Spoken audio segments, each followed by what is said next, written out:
हिरनी का बच्चा अकेला बियावान जंगल में भटक रहा था।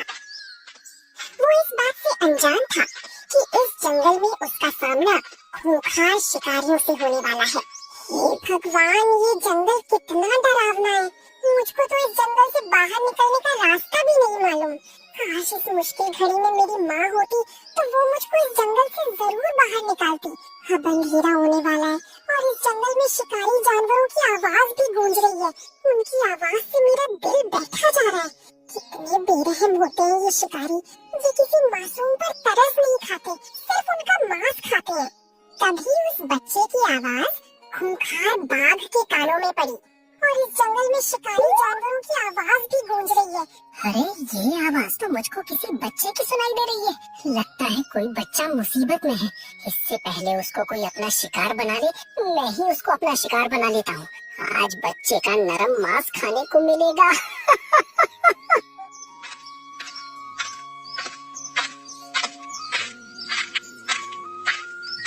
और वो धीरे धीरे उस आवाज का पीछा करते करते हिरनी के बच्चे तक पहुंच गया। अरे, वो मेरा अंदाजा बिल्कुल सही निकला। मैंने पहले ही सोचा था कि कोई नन्हा शिकार खाने को मिलेगा, और देखो मेरा अंदाजा कितना सही निकला। अरे बाप रे, शिकारी! अरे, तू मुझसे डरता क्यों है? मैं तुझको बिना चबाए ही खा जाऊंगा। तुझे नहीं पता कि हम शिकारी जानवरों को नन्हे बच्चे खाने में कितना आनंद मिलता है। शिकारी, मुझ पर रहम खाओ, मुझे छोड़ दो। मैं पहले से ही बहुत परेशान हूँ। मेरी माँ को भी एक शिकारी जानवर ने खा लिया है। तुम मुझ पर दया करो और मुझे जाने दो। मैं तुम्हारा हमेशा एहसानमंद रहूंगा। अरे, तू रहम की भीख भी किससे मांग रहा है? तू नहीं जानता, मैं शिकारियों का शिकारी बाघ हूँ। मेरे सामने कोई कितना भी रोए, चिल्लाए, गिड़गिड़ाए, मुझे इससे कोई भी फर्क नहीं पड़ता। मुझको सिर्फ खाना चाहिए। आज मैं तुझको खाकर अपनी भूख शांत करूंगा। और हाँ, मैं किसी पर रहम नहीं खाता। मैं खाता हूँ सिर्फ उनका मांस। तू जानवरों पर रहम नहीं खाता तो क्या हुआ? मैं तो हूँ ना रहम खाने के लिए। मैं जानवरों पर रहम खाता हूँ। अरे, कौन है रे तू जो कबाब में हड्डी बन रहा है? चला जा यहाँ से, नहीं तो इस बच्चे से पहले मैं तुझे फाड़ कर खा जाऊंगा, समझा? अरे मूर्ख, फाड़ने का ठेका तो हमने ले रखा है। शायद तू ये नहीं जानता कि एक लक्कड़ बग्घा का जबड़ा कितना ताकतवर होता है। अगर वो चाहे तो ताकतवर हाथी की हड्डियों को भी चबा सकता है। और तू तो सिर्फ एक बाघ है। अगर तूने इस बच्चे को जरा सा भी नुकसान पहुंचाया तो मैं तुझको खा जाऊंगा। लकड़बग्घा की खूंखार आवाज सुनकर बाघ का दिल सहम गया और वो धीरे स्वर में बोला, कोई बात नहीं है लकड़बग्घा भाई, आखिर हम दोनों हैं तो एक ही बिरादरी के। इस बार तुम अपना पेट भर लो, अगर कुछ बचेगा तो बाद में आके मैं खा लूंगा। अच्छा, अब मैं चलता हूँ। और बाघ वहाँ से 9-2-11 हो गया। हे भगवान, एक खूंखार शिकारी से तो मुझको बचा लिया, लेकिन अब इस दूसरी खूंखार शिकारी से मुझे कौन बचाएगा? ये तो मुझे खा जाएगा। ये तो उस बाघ से भी ज्यादा खूंखार और ताकतवर है। ये मुझको उससे भी भयानक और दर्दनाक मौत देगा। तुमको मुझसे डरने की जरूरत नहीं है नन्हे बच्चे। मैं खूंखार सिर्फ दिखता हूँ, लेकिन अंदर से मैं एक शाकाहारी जानवर हूँ। मैं निर्दोष और मासूम जानवरों का मांस नहीं खाता। मैं मजलूमों की सहायता करता हूँ। तुमको मुझसे डरने की कोई जरूरत नहीं है। सच में मुझको तुमसे डरने की जरूरत नहीं है। तुम एक अच्छे लकड़बग्घा दिखाई पड़ते हो। तुमको कैसे पता कि मैं एक अच्छा लकड़बग्घा हूँ? अभी तो तुमको मेरे साथ कुछ पल ही हुए, फिर तुमने मेरी अच्छाई का कैसे पता लगा लिया? अरे लकड़बग्घा चाचा, आपने क्या मुझको दूध पीता बच्चा समझा है? मुझे अच्छे जानवरों और बुरे जानवरों का ज्ञान तो है। मैंने अभी अभी देखा कि आपने उस बाघ को भगा दिया। क्या ये आपकी अच्छाई को नहीं दर्शाता? हाँ, सच में तुम अब बच्चे नहीं रहे, लेकिन ये जंगल बहुत ही खतरनाक है। इसलिए तुमको जब तक तुम्हारे दोस्त या घर वाले नहीं मिल जाते, तब तक तुम मेरे साथ रहोगे। और लकड़बग्घा उसको अपने साथ ले आता है। पता नहीं वो लकड़बग्घा कहाँ से आ टपका और हरामजादा सारा शिकार छीन कर ले गया। सारा मूड खराब कर दिया। अब मुझको उस लकड़बग्घे की वजह से भूखा सोना पड़ेगा। देखो बेटा, मैं तुम्हारे लिए हरी हरी घास लेने के लिए जा रहा हूँ। तुम यहीं पर रहना, मुझको आने में देर हो सकती है क्योंकि मैं तुम्हारे जैसे हिरण के झुंड को ढूंढूंगा। उसके बाद तुम्हारे लिए हरी हरी घास लेकर आऊंगा, इसलिए जब तक मैं वापस न आऊँ तुम यहीं पर रहना। आप सारा दिन बाहर रहोगे और कोई खूंखार शिकारी यहाँ पर आ गया तो मेरा क्या होगा? वो तो मुझको जिंदा ही खा जाएंगे। ऐसा कभी नहीं होगा बेटा, ये लकड़बग्घा का इलाका है, यहाँ पर खूंखार शिकारी नहीं आ सकते। अगर कोई खूंखार शिकारी गलती से भी यहाँ पर आ गया तो वो जीवित वापस नहीं जाएगा, इसलिए तुमको डरने की आवश्यकता नहीं है। ठीक है लकड़बग्घा अंकल, आप जल्दी आना, मैं आपका इंतजार करूंगा। और वो लकड़बग्घा हिरणों की झुंड की तलाश में निकल गया।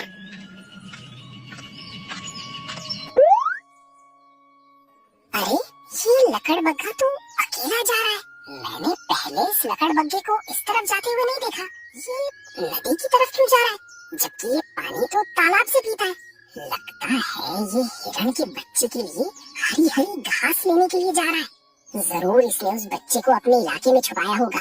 मैंने भी उस बच्चे का शिकार नहीं किया तो मेरा नाम भी शहंशाह बग्गू नहीं। अरे हाथी दादा, आराम कर रही हो? ये बताओ, आपने यहाँ से किसी हिरण के झुंड को जाते हुए देखा है? अरे लकड़बग्घा, तू कब से मांसाहारी हो गया? तू तो मांस खाता ही नहीं है, फिर तुझको हिरण के झुंड से क्या लेना देना? अरे दादा, एक हिरण का बच्चा मेरे पास है, वो बेचारा अनाथ है। मैं सोच रहा हूँ कोई ऐसा हिरण हिरनी का जोड़ा मिल जाए जिसके पास संतान न हो, मैं उसको वो बच्चा सौंप दूंगा। उसको उसके माँ बाप मिल जाएंगे और हिरण हिरनी को अपना बच्चा मिल जाएगा। अरे लकड़बग्घा, काम तो तुम भलाई की करते हो, पर बेटा मैंने तो 2 दिन से किसी भी हिरण के झुंड को नहीं देखा है। कुछ दिन पहले आए थे नदी पर पानी पीने के लिए तो उनके पीछे एक खूंखार बाघ पड़ गया। तब से उन्होंने नदी पर आना ही छोड़ दिया है, क्योंकि अब शिकारी जानवर भी नदी पर घात लगाकर उनका इंतजार करते हैं। कोई बात नहीं है दादा, आप सोते रहो, मैं कहीं और जाकर तलाश करता हूँ। नींद से जगा कर सोने के लिए बोल रहे हो? बेटा तुम्हारा भी जवाब नहीं।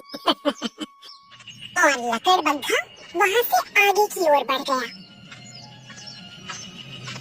देखो कालू गीदड़, अगर तुमको नन्हे हिरण के बच्चे का मांस खाना है तो तुमको मेरा एक काम करना होगा। तुमको लकड़बग्घा वाले इलाके में जाना होगा। मुझको हिरण का मांस खाना है, इसके लिए मुझको लकड़बग्घा वाले इलाके में जाना होगा। ये क्या माजरा है? साफ साफ बताओ, अगर किसी को मांस खाना होगा हिरण का तो वो हिरण के झुंड में जाएगा, लकड़बग्घा के इलाके में जाके क्या करेगा? अरे कालू के बच्चे, क्यों गधे जैसी बातें कर रहा है? पहले पूरी बात तो सुन ले। अब तू ध्यान से सुन। लकड़बग्घा ने एक हिरण के बच्चे को अपने घर में रख रखा है। तू तो जानता है कि लकड़बग्घा वाले इलाके में शिकारी जानवरों का जाना माना है, और तू तो शिकारी जानवर नहीं है, इसलिए तू वहाँ आराम से जा सकता है। तू हिरण के बच्चे के पास जाना और उसको कुछ लालच देकर वहाँ से बाहर निकाल लाना। फिर मैं उसको शिकार बनाकर आधा तुझे खिला दूंगा और आधा खुद खा लूंगा। बता कैसा लगा मेरा प्लान तुझको? अरे कितना घटिया प्लान बनाया है। तुम मुझको लकड़बग्घा वाले इलाके में भेज रहे हो और कह रहे हो कि उस हिरण के बच्चे को मैं बहला फुसलाकर तुम्हारे पास ले आऊं। अगर मैं लकड़बग्घा के इलाके में गया तो वो लकड़बग्घा तो मुझको हिरण के बच्चे के पास ही मिलेगा, वो तो मुझको फाड़ कर खा जाएगा।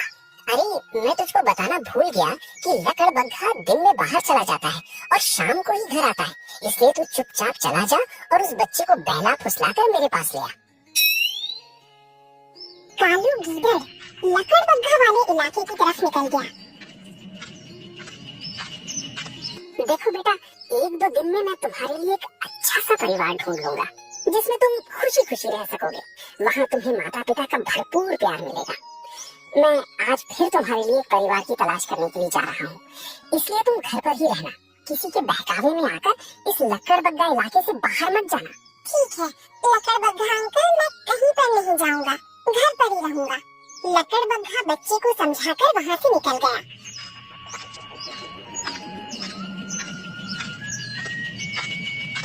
और तभी लकड़बग्घा के इलाके में कालू गीदड़ आ जाता है। अरे आज ये कालू गीदड़ हमारे इलाके में क्यों आया है और इसको यहाँ क्या काम हो सकता है?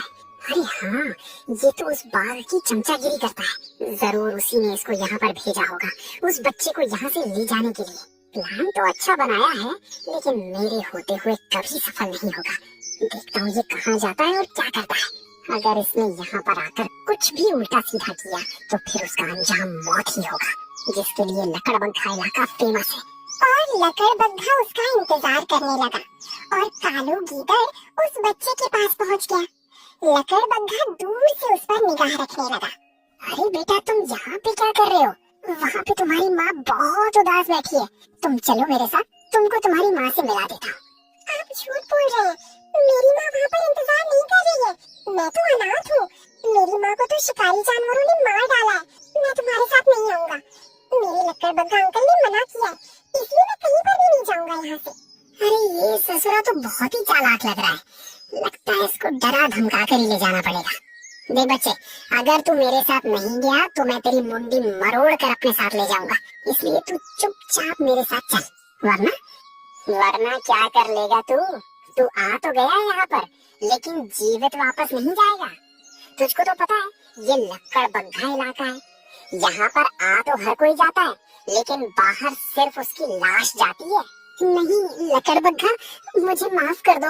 मैं यहाँ पर अपनी मर्जी से नहीं आया हूँ। मुझको तो उस खूंखार बाघ ने भेजा है। मुझे माफ कर दो। यहाँ माफी जैसी कोई चीज नहीं है।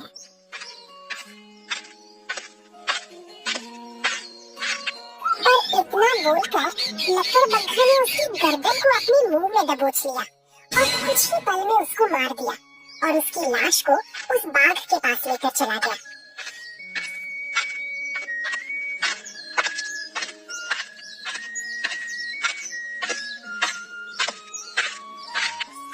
बाघ ने दूर से आते हुए लकड़बग्घे को देख लिया।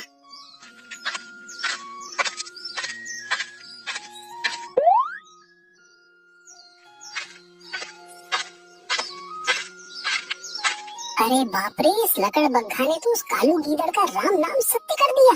ये तो उसकी लाश लेकर मेरी तरफ ही आ रहा है। इससे पहले ये मुझे भी मार डाले, मैं यहाँ से भाग जाता हूँ।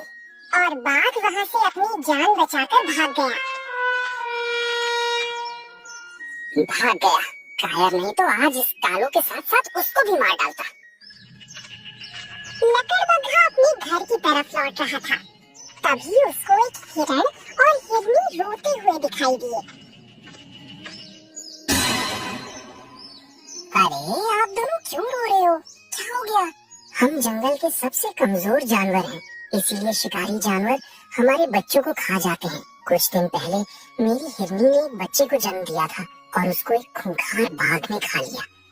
और जब भी हम दोनों को उसकी याद आती है तो हम रो लेते हैं। आज भी हमको उसकी याद आ गई, इसीलिए हम रो रहे हैं। तुमको अब रोने की जरूरत नहीं है, क्योंकि मैं तुमको एक बच्चा दूंगा जो कि अनाथ है। उसकी माँ को भी एक खूंखार बाघ ने खा लिया था। मैं कुछ समय से उसकी देखभाल कर रहा था और मैं ऐसे ही परिवार को ढूंढ रहा था जो उसको माँ बाप का प्यार दे सके। और देखो, ऊपर वाले ने आपको मुझसे मिला दिया। आप यहीं पर रुको, मैं बच्चा लेकर आता हूँ।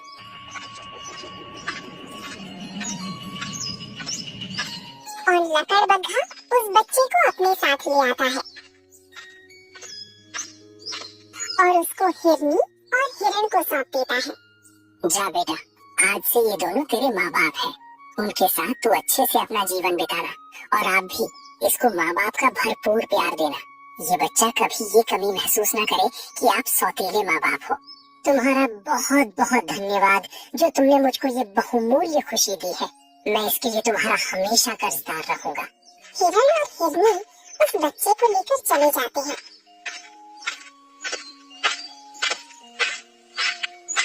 और लकड़बग्घा भी अपने इलाके में लौट आता है और इस तरह लकड़बग्घा की दरियादिली से उस बच्चे की जान बच जाती है और उसको नए माँ बाप मिल जाते हैं।